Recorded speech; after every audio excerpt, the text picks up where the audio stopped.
राजनीति की दुनिया की बात करें, जब ओम प्रकाश चौटाला का निधन हो गया उसी वक्त से चर्चाएं शुरू हो गई थी कि परिवार को एक हो जाना चाहिए।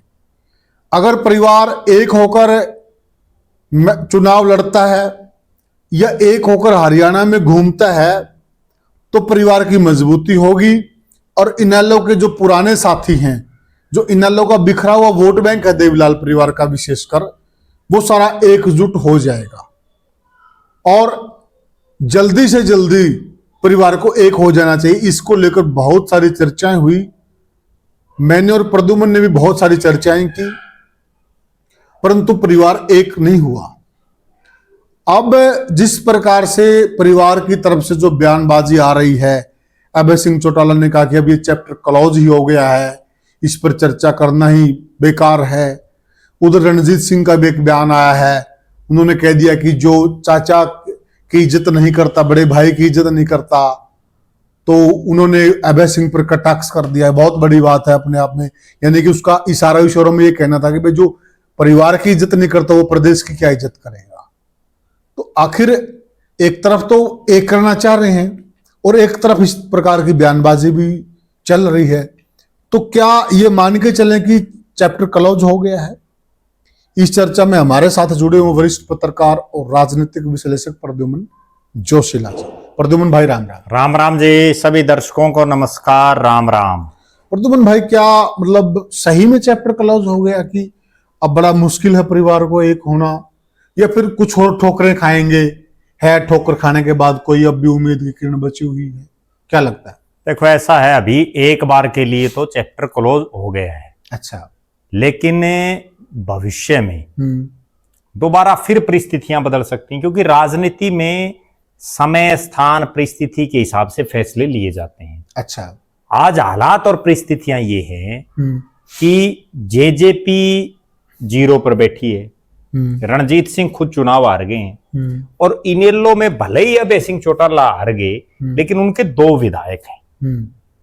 और जो लोग हरियाणा प्रदेश में बीजेपी से छिक रहे हैं, जो चाहते हैं कि बीजेपी चली जाए, वो एक विकल्प की तलाश में है। 2019 में उनके दिमाग में एक विकल्प बढ़ा दुष्यंत चौटाला, कि दुष्यंत चौटाला नया छोरा है और इसके साथ लग लें। यही तो कारण था 10 सीटें आ गई। हाँ, ठीक बात है। लेकिन वो दुष्यंत चौटाला बीजेपी के साथ चला गया। वहां से उनकी जो राजनीतिक इमेज थी वो लगातार कम होती रही, 0 पे आ गया मामला। उसके बाद रणजीत सिंह मंत्री बने, लोगों ने एक्सेप्ट कर लिया, भाई कोई बात नहीं, निर्दलीय है, जाएगा कहां। ठीक बात है, ठीक है, और कोई ऑप्शन भी नहीं था। उसके बाद लोकसभा की टिकट बीजेपी ने दे दी, चुनाव हार गए। विधानसभा में बीजेपी ने टिकट काट दी, निर्दलीय लड़ लिया, चुनाव हार गए। उसके बाद लोगों को कहीं ना कहीं ये लगना शुरू हो गया कि अब प्रदेश भर का नेता तो रणजीत सिंह भी नहीं बन पाएगा। कुछ एक लोगों ने अभय सिंह चौटाला में दमखम देखना शुरू किया। सोशल मीडिया से लेकर के विभिन्न मीडिया प्लेटफॉर्मों पर आवाजें उठने लगी कि भाई ये अभय सिंह में फिर भी दमखम है। मेरा ये मानना है कि जो लोग ये कह रहे हैं कि अभय सिंह में कुछ ना कुछ क्वालिटी है, दमखम है, वो कहीं ना कहीं एक तो इस एंगल से कह रहे हैं कि जो लोग बीजेपी से पिंड छुटाना चाह रहे हैं, उन्होंने हुड्डा को देख लिया, पहले भी देखा है, उन्होंने दुष्यंत को भी देख लिया, उन्होंने रणजीत सिंह को भी देख लिया। केवल अभय सिंह ऐसा बचा है जिसको अभी तक परखा नहीं है लोगों ने। उसमें एक धड़ा तो है ये। दूसरी, बहुत से लोग ऐसे हैं जो अभय सिंह के इर्द गिर्द जो रहते हैं, वो सारा दिन उनको मुख्यमंत्री बनाने के सपने दिखाते रहते हैं कि आप तो बन गए मुख्यमंत्री। लेकिन मैं बड़ी कड़वी बात कहता हूं, जो अभय सिंह चौटाला और इंडियन नेशनल लोकदल 5 साल की कठिन मेहनत के बाद 1 सीट से और 2 पर पहुंच गई, वो 46 कितने साल में पहुंचेगी, कितने चुनाव में पहुंचेगी? ठीक बात है, ठीक है ना। हालात और परिस्थितियां तो ये है इन इन लोगों की कि 30 विधानसभा सीटों पर मजबूत कैंडिडेट तक भी नहीं है। अब 46 और 90 तो छोड़ दीजिए, एक दौर वो था जब लोग इनेलो में युवा विंग की अलका प्रधानी मांगने के लिए 100 गाड़ियां भर भर के जाते थे, हरवा नहीं मिलती थी। और आज हालात ये कि टिकट लेने वाला नहीं है। एक बहुत बड़ा सवाल है प्रद्युम्न भाई, यूं मान लो कि इस देवीलाल परिवार की राजनीति का तोड़ है वो सवाल, ठीक है, और जनता भी ये सवाल बड़ा सुन के है ना, मतलब उनको भी एक बहुत बड़े प्रश्न का उत्तर मिल जाएगा। बहुत अच्छी बात कही आपने। अब हम आते हैं बिल्कुल मूल सवाल पर। देवीलाल परिवार का जब विघटन हुआ, ज्यादातर इसी समय हुआ जब वो मतलब जेजेपी अलग बनी और इनेलो अलग रह गई थी, चुनाव लड़ा। जो आप कह रहे हैं कि प्रदेश की उम्मीदें होगी नए छोरे के ऊपर, वह नया छोरा है, कुछ करके दिखा हुआ, नए छोरे की आ गई 10 सीट। अगर नया छोरा ना जानदा तो दो ही माँ बेटा रह जाते। हमने पता है कि जो राजनीति थी वो सारे भागते बिल्कुल, कुलदीप इब्बी बाज गए, हाँ, इब्बी भाग गए, वो कौन रह है, एक मर्जी डांडा बच रहा है, कुलदीप बिश्नोई वाली बन दी, बिल्कुल बनती ना, बिल्कुल। और रणजीत सिंह ने भी और इसने भी फैसला यूं ही लिया भाई चलो मतलब बिल्कुल खत्म ना होने के साथ राज के साथ चलते हैं। दोनों का राजनीतिक फैसला मैं सही मानता हूं, गलत नहीं था बिल्कुल, राजनीतिक दृष्टि से बिल्कुल ठीक है, बिल्कुल। वो चले गए बीजेपी के साथ। बीजेपी के साथ जाने के बाद अगले चुनाव में क्या हुआ, रणजीत सिंह भी हार गया और दुष्यंत और जजपा का सुपड़ा साफ हो गया।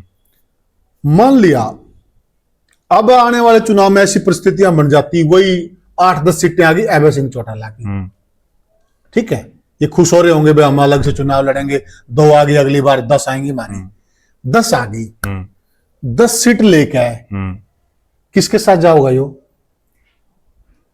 वो तो अगला स्पष्ट ये बोल रहे हैं और बहुत बार ये बात साबित भी हो चुकी है कि कांग्रेस के साथ तो जा नहीं रही, चाहे राज्यसभा का चुनाव हो, चाहे कोई कभी भी नहीं गए वो, चाहे कोई और चुनाव हो, हाँ ठीक है, बीजेपी के साथ जाएंगे ना, और कोई अल्टरनेट ही नहीं है। फिर अगले चुनाव में इनका क्या हाल होएगा? अगले चुनाव में फिर जो लोग बीजेपी से को नहीं चाहते वो फिर इनको जीरो बना देंगे। और जो मान लिया ये 10 सीटें आएंगी इनको, जो इनको लोग वोट डालेंगे वो बीजेपी के अल्टरनेट के तौर पर डालेंगे। बिल्कुल, दुष्यंत को भी तो उन्होंने डाला था। बिल्कुल, जो लोग बीजेपी से नाराज है वो डालेंगे ना, बिल्कुल, तो फिर इनको ऊपर एक प्रेशर बनेगा ना, बिल्कुल, एक जवाबदारी बनेगी ना, बिल्कुल जवाबदेही। तो मतलब सारा घटनाक्रम वही रिपीट होना जो दुष्यंत के साथ रिपीट हुआ, फिल्म क्लियर आंखों के आगे। तो फिर 10 की लड़ाई क्यों लड़ रहे हैं आप वाले भाई, 40 की क्यों नहीं लड़ते? 40 की लड़ाई तो तब लड़े ना, आप एक चीज देखो, जब पार्टी उभार की किसी पोजीशन में हो, एक समय वो भी था जब इंडियन नेशनल लोकदल ने अपने दमखम पर सरकार बनाई हरियाणा में, बहुमत से सरकार बनाई 2000 में। चौधरी ओम प्रकाश चौटाला ने, भले ही बीजेपी से अलायंस था, लेकिन उनके विधायक जो है बहुमत में थे, बीजेपी की जरूरत ही नहीं पड़ी। आज हालात ये है कि उनके पास नेता ही नहीं है, ठीक है ना।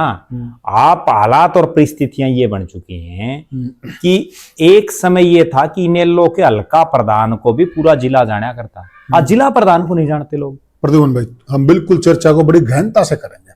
अब देखिए, ओम प्रकाश चौटाला जी के नेतृत्व में बहुमत आया ना जी, यही ओम प्रकाश चौटाला थे, इनको यही हरियाणा देवीलाल के बाद नेता नहीं स्वीकार कर रहा था, नहीं कर रहा था ना, और फिर उसी शख्स के नेतृत्व में राज बना। लेकिन उसमें भी एक बड़ी कड़वी बात है जिस पर मैं हरियाणा की जनता का एक ध्यान दिलाना चाहता हूं कि वो राज तभी बना जब चौधरी देवीलाल जिंदा थे। चौधरी देवीलाल को उस वृद्धावस्था में गांव गांव घुमाया गया, उसी से वो राज आया। जिस दिन चौधरी देवीलाल ने स्वर्ग सिधार लिया, उसके बाद इंडियन नेशनल लोकदल कभी सत्ता में नहीं आया।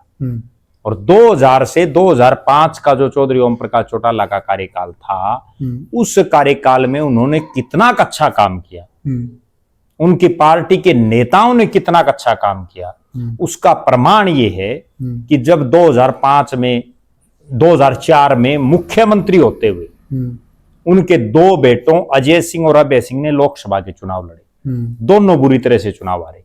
अभय सिंह चौटाला कुरुक्षेत्र से और अजय सिंह चौटाला भिवानी से, मुख्यमंत्री के बेटे। और उसके बाद जब उनका 5 साल का कार्यकाल हुआ और 2005 में चुनाव हुए तो केवल 9 सीटें आई इंडियन नेशनल लोकदल की। वो ये दर्शाता है कि उन्होंने कितना बढ़िया काम किया था। देखो 9 आई ना, ठीक है, उसके बाद अगले 9 चुनाव में के 31 आई। वो बताता हूं आपने क्या हुआ। उस 9 के बाद परिसीमन हो जाता है। जब परिसीमन शुरू हुआ तो चौटाला साहब मुख्यमंत्री थे। वो परिसीमन इस ढंग से हुआ कि उस परिसीमन में और प्लस अजय सिंह चौटाला ने, अभय सिंह चौटाला तो तब तक कोई सीन में ही नहीं थे, वो केवल सिरसा तक या खेलों तक ही सीमित थे। अजय सिंह चौटाला ने जो मेहनत की, जो उन्होंने सड़क पर संघर्ष किया, उसका परिणाम रहा कि 31 सीटें आई। और जो कि उस वक्त ये लहर थी, चर्चाएं ये थी कि एक तरफा हुड्डा साहब की सरकार बनेगी, जो 75 पर का नारा था ना बीजेपी का, सेम यही माहौल था। बिल्कुल, और उसकी हवा निकल गई थी। हवा उसकी निकाली अजय सिंह चौटाला की मेहनत ने। बल्कि है ना, ये तो उस टाइम जो इनेलो का वर्कर था, वो चुनाव मुझे अच्छे से याद है, आपको भी याद है, वो डिमोरलाइज था। हाँ। वो ये मान के चल रहे थे कि ना हमारा तो है कांग्रेस की बननी है। बिल्कुल, अगर उनको ये होता कि नहीं कांग्रेस नहीं आनी है तो रिजल्ट कुछ और होता। बिल्कुल होता ना, बिल्कुल। लेकिन मैं जो मूल बात जानना चाहता हूं, जो दर्शक भी जानना चाहते होंगे, अगर आप 10 की लड़ाई लड़ रहे हो, फिर आप पे वही बी टीम का टैग लगेगा, आप बीजेपी की बी टीम हो। बिल्कुल, जब तक आप सुनिए इस पर्सन को, बिल्कुल, जब तक आप बीजेपी का बी टीम का टैग नहीं हटाएंगे ना, आप सत्ता में नहीं आ सकते। आप तो उसकी तरफ क्यों नहीं सोच रहे? आपकी बात बिल्कुल सही है, लेकिन उसकी मैं एक बड़ी कड़वी हकीकत बता देता हूं। हरियाणा में 20-22 सीटें तो ऐसी हैं जो शहरी, वहां इनेलो का कुछ नहीं है। कहीं भी हो तो आप उठा के देख लो। ठीक है। उसके बाद अहिरवाल में आ जाओ आप पूरी। एक दौर वो था जब 1987 के चुनाव में अहिरवाल में अटेली, जो यादव बाहुल्य सीट थी, ठीक है, वो तक भी जीत गई थी। अब वहां हालात ये है कि आप गुड़गांव से शुरू हो जाओ, 4 गुड़गांव की, 3 रेवाड़ी की, 4 नारनौल की, 11 सीटों में बताओ मैंने इन लोग खाए।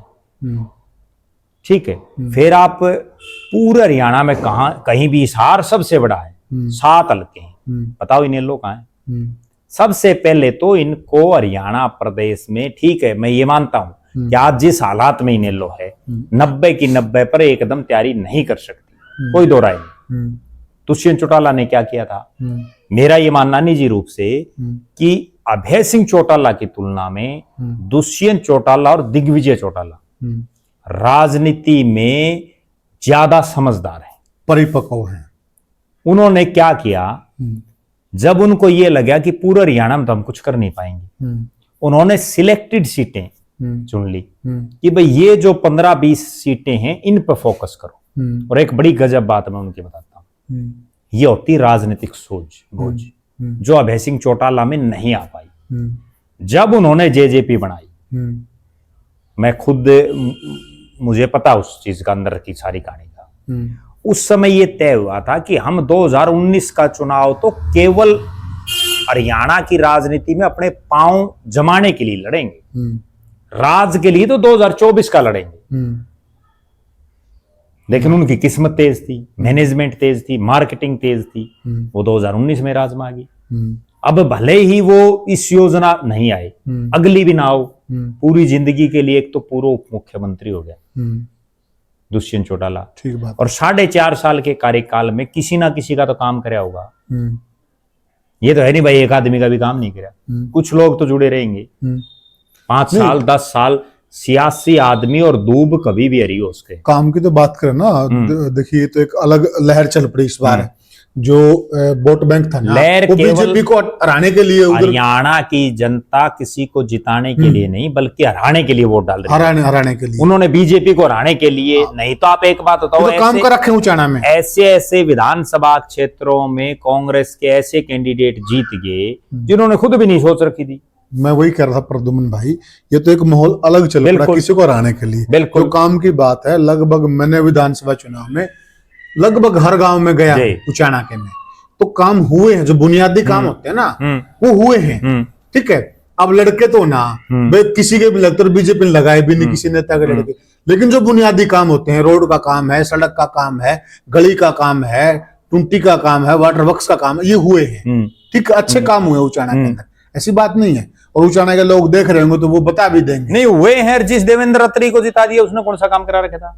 जानते ही नहीं थे लोग, काम कराने वाले को जिताते नहीं लोग। सही कह रहे हैं आप, ठीक है ना? बिल्कुल। यहाँ तो एक लहर बनती है भाई, हरियाणा कौन सा है, हरियाणा कौन सा। लेकिन हम इनेलो पे आते हैं, हम देवीलाल परिवार पे आते हैं। मैं ये जानना चाहता हूं प्रद्युमन भाई कि देखिए, आप बी टीम का टैग बहुत ज्यादा जरूरी है। मतलब अभी है ना, आप देख लेना भविष्य में किसी न किसी रैली पे अभय सिंह चौटाला को ये कहना पड़ेगा कि मैं बीजेपी के साथ नहीं जाऊंगा। ये कसम खानी पड़ेगी जनता के सामने, भरोसा दिलाना पड़ेगा। नहीं तो जो कांग्रेस ये कह रही है कि इनेलो तो बीजेपी की बी टीम है, तो फिर जब तक वो बी टीम ही मानेगी जनता, तो फिर वोट बैंक आएगा कैसे? बात ये है ना, अब कसम खाओ ना खाओ, जनता कितना विश्वास करती है, रोड़ा तो इस बात का है। ठीक है, बात है। अब जनता विश्वास तब करेगी, फरवरी में पता चल जाएगा कि अभय सिंह चौटाला बीजेपी की बी टीम है दोबारा, या वो अपने जो उन्होंने पुराने कभी बीजेपी को समर्थन दे रखा था, अब जो है वो उनका हृदय परिवर्तन हो गया है, वो अपना खुद का खुंटा मजबूत करेंगे। लेकिन ये भी एक कड़वी सच्चाई है कि अलग अलग राज्यों में क्षेत्रीय दल है। आज लालू प्रसाद यादव की कितनी बड़ी पार्टी है, उनको भी अलायंस करना पड़ रहा है। नीतीश कुमार मुख्यमंत्री हैं, अलायंस के बिना पार नहीं पड़ रही, ठीक है ना? अखिलेश यादव कितना बड़ा चेहरा है, उनको भी बिना अलायंस पार नहीं पड़ रही। उद्धव ठाकरे महाराष्ट्र में कितना बड़ा चेहरा है, उनकी भी नहीं पार पड़ रही। तो बिना अलायंस पार पड़नी बड़ी मुश्किल है। सिर्फ एक हालात में भाषणबाजी देने से काम नहीं चलेगा। अभय सिंह चौटाला को अपने दोनों बेटों सुनैना चौटाला और आदित्य देवीलाल पांचों के साथ लग करके हरियाणा प्रदेश में 2-2 लोकसभाओं को गांव टू गांव जा करके नापना पड़ेगा। लोग तो तैयार बैठे हैं, सिर्फ विकल्प की बाट में है और एक विश्वास जमाने की बात है कि भाई इस आदमी पर हमारा विश्वास जम गया। अभय सिंह चौटाला की सबसे मोटी कमजोरी क्या है कि वो 2 महीने खूब मेहनत करते हैं, पार्टी के वर्कर भी खूब किलकी मारते हैं, माहौल बना देते हैं और फिर एक ऐसा बयान दे देते हैं कि सारा जीरो मामला। मुझे एक बात बताओ, आप विकल्प की बात कर रहे हैं, वोट बैंक कौन सा मिलना जो बीजेपी से नाराज है जी, ठीक है। अब उसकी बात कर लेते हैं जो इस चुनाव में भी हुआ। अब उस वोट बैंक को लगता है कि एक बंदा तो है ना बे 40 के आसपास भी जा सकता है और एक बंदा 10-15 पर आकर अटकेगा, तो वोट बैंक किधर जाएगा? ये भी बड़ी कड़वी सच्चाई है। आज कांग्रेस 37 विधायक है, बुरे से बुरी हालात हो जाए 10 से नीचे तो भी को नहीं होना, इनेलो से नीचे रहने की तो आज के दिन कोई हालात कोई परिस्थितियां नहीं दिख रही, नहीं है बिल्कुल। लगभग 40% के आसपास जो उनका वोट मिला है वो कम से कम कितना हो सकता है? 25 हो जाएगा। अब 25-30 के बीच में आके कहीं 25 से नीचे तो नहीं जाएगा ना, किसी भी हालात में नहीं जाएगा, ठीक है। 25 से नीचे तो तभी जा सकता जब भूपेंद्र हुड्डा ही पार्टी छोड़ जाए, ठीक है, बिल्कुल ठीक कह रहे हैं। उस हालात में जबकि इनेलो कितना जोर लगा लो, वो 1, 2, 4, 5% से 10% या मैक्सिमम 15 लास्ट कितना सब कुछ झोंक दे, तो जनता कहां जाएगी? जनता वही बात है, वो फिर कांग्रेस की तरफ जाएगी, तो फिर उसी घेर में फंसेंगे ये, बिल्कुल पहिया वाला घेर। वो दरअसल समस्या यह है, मेरा निजी रूप से ये मानना है कि इनेलो की लड़ाई तो भले ही वो कितनी बड़ी बड़ी बातें करते रहे, लेकिन लड़ाई केवल 10 की ही है, 10 की ही है, क्योंकि उससे ऊपर अंदर खाते हर आदमी को ये पता रहता है कि हमारी क्या कमजोरियां हैं, वो ना बताए अच्छा ऑन कैमरा। इसमें एक और इम्पोर्टेंट, 10 से अगर 40 की रेस में बढ़ना है तो उसको अपने संगठन में अपने ढांचे में परिवर्तन करना पड़ेगा। एक चर्चा हमने करी भी थी, 40 की तरफ ही तब जा सके, ये परिवार के हमने काउंट कर दे 18-20 सदस्य बने हैं, बिल्कुल 18-20 आदमी हल्के पकड़ कर चाल रहे हैं, डिस्ट्रिक्ट पकड़ कर चाल रहे हैं, दिल्ली दूर नहीं है। मान लो वो 18-20 भी नहीं जाते, दूसरी बात ये है कि चलो वो इकट्ठा होने का चैप्टर ही बंद हो गया, उस पर चर्चा भी करनी है बेमानी है। उसके बावजूद एक तरीका और है आज आप ये देखो कि इंडियन नेशनल लोकदल का राष्ट्रीय अध्यक्ष से लेकर हल्का प्रधान तक आ जाओ, जब आप पूरी लिस्टों पर गहराई से मंथन करोगे ना तो आपको हकीकत का पता चल जाएगा भाई क्यों नहीं आ पा रहा राज। ठीक है, राज के लिए सोशल इंजीनियरिंग बड़ी जरूरी है, सही कह रहे हैं, मार्केटिंग बड़ी जरूरी है, मैनेजमेंट बड़ी जरूरी है। बहुत सी चीजें ऐसी हैं जो बारीकियों से, जिन पे छोटे छोटे मुद्दे ऐसे हैं जिन पर अगर काम करें, क्योंकि इनेलो पर क्यों लोग भरोसा करेंगे। बीजेपी और कांग्रेस दो राष्ट्रीय पार्टियां हैं, दोनों राष्ट्रीय मुद्दों की ज्यादा राजनीति करते हैं। मोदी आ गया, राहुल गांधी आ गया, वो कभी आपने सुना है कि भाई मान लो किसी गांव का मुद्दे के बारे में बोलता हूं, उसको तो क्षेत्रीय पार्टियां बोलेंगे। और क्षेत्रीय पार्टियों के लिए एक बहुत सुनहरा अवसर है हरियाणा में। आज अगर अभय सिंह चौटाला सही ढंग से मैनेजमेंट करके, सही ढंग से मार्केटिंग करके, सही ढंग से सोशल इंजीनियरिंग करके फील्ड में अगर उतरे तो कामयाब हो सकते हैं।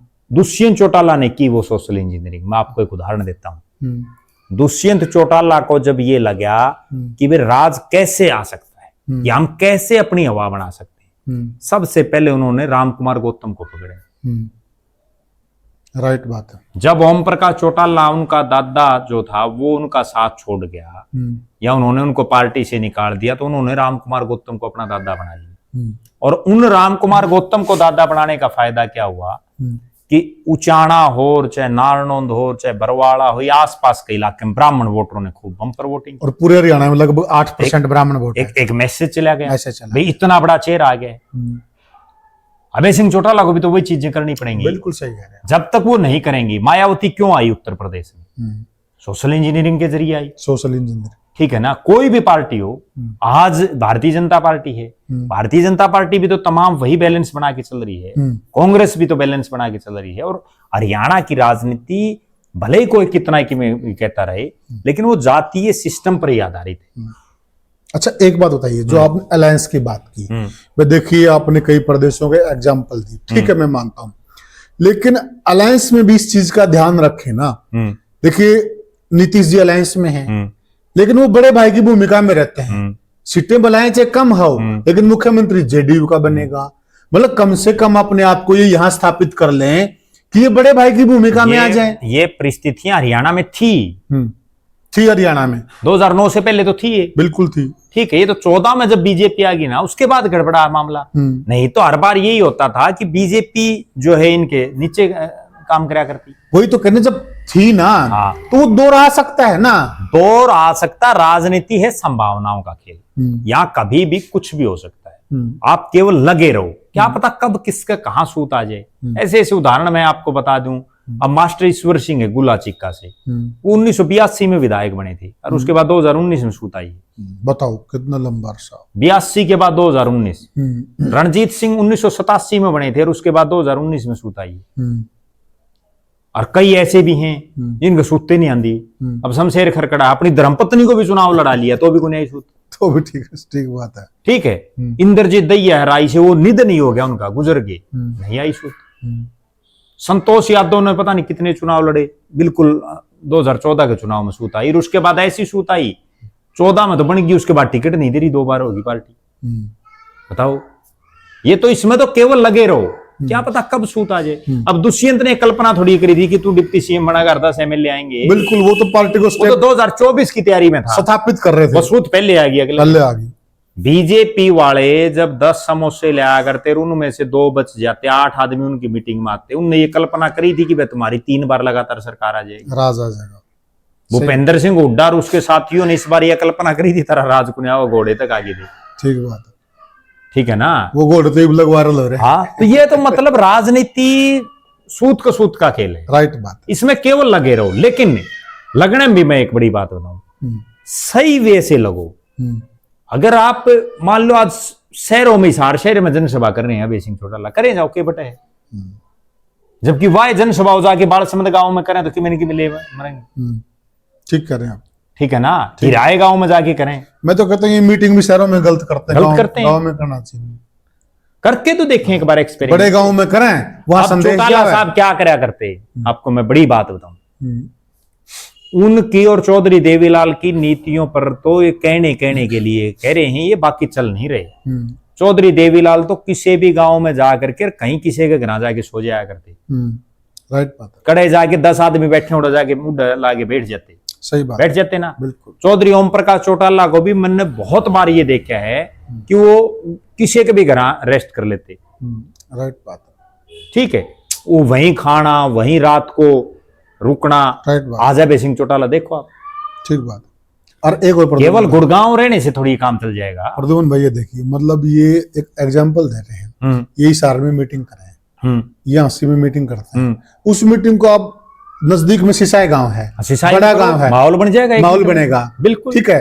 मान लो आप बरवाड़ा हल्के में कोई मीटिंग कर रहे हो, आप खड़गपुनिया में करो, बिल्कुल। बड़ा गांव आप बदाऊड़ में करो, बिल्कुल। ठीक है, बिल्कुल। आप इस तरह के बड़े गांव चुनो, हल्के वाइज, और वहां मीटिंग करो, वहां लोग बल्कि आपको एक कड़वी सच्चाई और बता दूं, आप इससे अंदाजा लगा सकते हो। अभय सिंह चौटाला फिलहाल जो सक्रिय राजनीति में है, 2013 में जब इनकी सजा हुई उसके बाद से अभय सिंह चौटाला के पास ये कमान, भले ही नीलू इकट्ठी रही या अलग रही, ठीक है बात। आज 12 साल हो गए उन बातों को। 12 साल में भी वो पूरे हरियाणा के सारे गांव में नहीं जा पाए हैं। ठीक बात है। बताओ, अगर गए हैं तो 12 साल का कोई छोटा अरसा थोड़ी होता है, बहुत बड़ा अरसा है। मतलब और तो छोड़ दो आप भाई, छोटे मोटे गांव ढाणियों को छोड़ दो, बड़े बड़े गांव तक में भी नहीं गए 12 साल में। राइट बात। कैसे काम चलेगा? ठीक बात। केवल भाषण देने से या एक जनसभा करने से, अगर जनसभाओं से और रैलियों से सरकार बनती तो ओम प्रकाश चौटाला की जाती ही नहीं, जाते नहीं। सबसे बड़ी जनसभा वो करते थे। ठीक बात। ठीक है ना। रोहतक में इतनी बड़ी जनसभा करी थी 2019 में भूपेंद्र सिंह हुड्डा ने, राज बनाएगी बीजेपी। सामाजिक समीकरण बिठाने पड़ेंगे, सब समीकरण बिठाने पड़ेंगे। अंत करें चर्चा का। जी साथियों, देवीलाल, और इसमें एक बात और जोड़ देता हूं मैं साथ में, जो मैंने शुरू में ये कहा ना कि दुष्यंत और दिग्विजय वास्तव में राजनीति खेलते हैं, करते हैं। अब सबको ये पता है कि दुष्यंत चौटाला से लोगों में नाराजगी है, ये होती राजनीतिक सोच और सूझबूझ। अब दिग्विजय चौटाला आगे कर दिया। दिग्विजय चौटाला गांव में जा रहे हैं, सही भी है, जनसभाएं कर रहे हैं, युवा जोड़ो कार्यक्रम अपने कर रहे हैं, युवा योद्धा कार्यक्रम अब उन्होंने शुरू कर दिया है। ठीक है, वो एक फेस को बदल देना चाहिए, कोई फर्क नहीं पड़ता। ठीक बात है, राइट बात है जी।